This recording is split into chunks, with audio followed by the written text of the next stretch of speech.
For people that don't know, who aren't aware, who haven't watched TV, what is this all about? We know about the disappearance of some university students, but how serious is this? Very serious. We had 43 innocent students starting to become teachers suddenly disappear. This was a mass kidnapping. We've seen this way too much in Mexico. 25,000 have gone missing in the last 5 years. We have 135,000 dead in Mexico since 2007. This is the saddest story in the world that deserves more coverage. What does the Mexican government say about that? I think this is maybe the nut of the problem down there. The Mexican government says, well, drug gangs are burned up, they're gone. Well, they're going to say all the right things, but the people don't believe them. The Mexican people collectively, I would say at least 80% hate their government. They call their government murderers. They have every right to complain, the innocent Mexican people. They've been cheated, they've been victimized during this shocking wave of violence that's hit the beautiful country of Mexico in the last 7 or 8 years. These 43 students disappearing, I would say, epitomizes what's been going on in Mexico since 2008, where we have corrupt politicians, corrupt police, and that leads to murder. So a report comes out relatively recently that says, well, the government isn't right in its claim that these kids are gone. Well, there was a 6-month investigation by a Human Rights Commission based out of Washington that refuted and contradicted everything that the Mexican government said about this case. They said the 43 students were burned and thrown into a landfill in Cocula, 15 miles from Iguala. According to this report that came out, that did not happen. So now the Mexican government has reopened their investigation. I think at this point the Mexican government just does not know what direction to go. They don't know what to tell their people. If you ask the average Mexican person, they will tell you that the Mexican government is lying and covering this whole thing up. So a year after these students disappear, your movie's set to come out, and the Mexican government now says, okay, we'll investigate. How does that make you feel? What does that do? Well, it's not because of my movie that they're doing this. It's because of that human rights report I was talking about. Documentaries are meant to inform, educate, and raise awareness. You can't solve a problem unless you're aware of it. So I'm trying to get this info out there far and wide. I release a lot of my movies in the United States because we're the ones causing a lot of the murders in Mexico because of our illegal drug consumption. We're financing this drug war. We're sending 90% of the weapons to Mexico that's killing these Mexican people. We're a huge accomplice to the murders in Mexico. You talk to the families, you talk to the people who knew these students who vanished. What are they saying? What do they tell you? Oh, they're devastated. They're tortured by this. I think not knowing is worse than knowing, good or bad. And these parents, my heart goes out to them. They didn't deserve this horrible situation that has encompassed their life each and every day.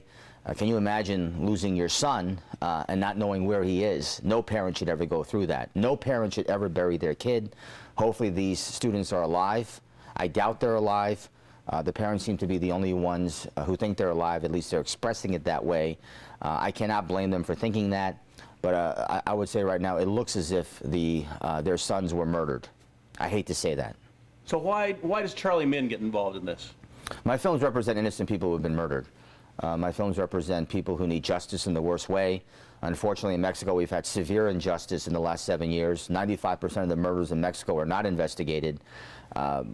Show me a sadder story than the Mexico violence in the last 7 years. A movie comes out, it's a mainline movie, Sicario, which kind of follows along the drug trade in Mexico and the people involved.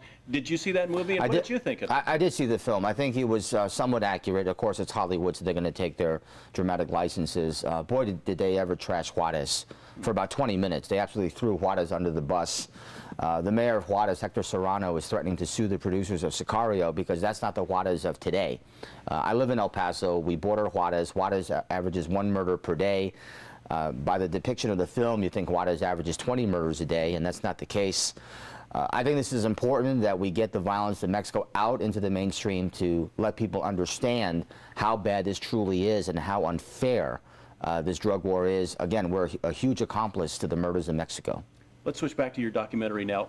Where does it go from here? What do you think needs to happen in Mexico now? What do we as Americans need to do to make that not happen over there? I'm past saying no to drugs. That's silly at this point. We're way past that. I would say legalize or decriminalize marijuana in the United States. In Mexico's case, the people have to come together and set up some kind of a revolution because we're talking about way too many murders here and nothing's being done about it. So I think it's really about time we got truthful about this whole devastation. The U.S. government's gotten a free pass in the last 7 years. over the murders in Mexico, our failed policies on the war on drugs. Now, for 45 years, has been just a colossal failure and a disaster. And the U.S. government, for whatever the reason, gets a free pass over the murders in Mexico. When people go see your documentary, what do you want them to see? What's the one thing you want them to take away from this? Well, the emotion and the powerful impact this has had on the innocent Mexican people. Something has to be done for that beautiful country. And if I'm the person giving them that voice, and so be it, I encourage everyone to look at the Mexico tragedy and understand that it's our illegal drug consumption that's causing a lot of this. Not all of it. I do blame the Mexican government. This is a shared problem.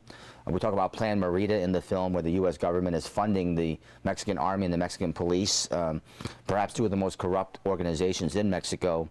At some point, this bleeding has to stop.